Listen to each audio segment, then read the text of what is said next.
Ай сайын NITen жазылына 60 немесе 24 евро төлеуді доғарыңыз. Оның орнына өзіңіздің NITen аккаунтыңызды өзіңіз орналастырыңыз, сонда шектеусіз операциялар мен белсенді жұмыс процестерін аласыз. Google-ге кіріп, Docker Desktop қолданбасын іздеңіз.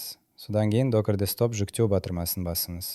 Мен Mac қолданамын, сондықтан оны қосымшаға апарып тастаймын. Docker'да ашыңыз, Images бөліміне өтіңіз де NITen деп іздеңіз.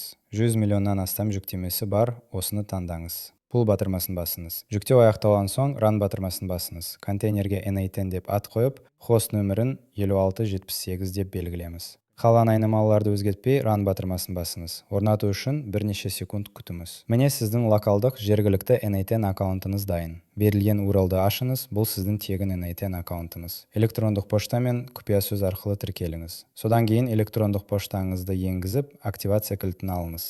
Лицензия немесе активация кілтін көшіріп алыңыз да Community Node немесе Settings бөліміне кіріп, сол жерге қойыңыз. Енді сізде шектеусіз операциялары бар. Self-hosted жеке серверде орнатылған тегін NITen аккаунт бар. Тағы пайдалы кеңестер үшін жазылыңыз.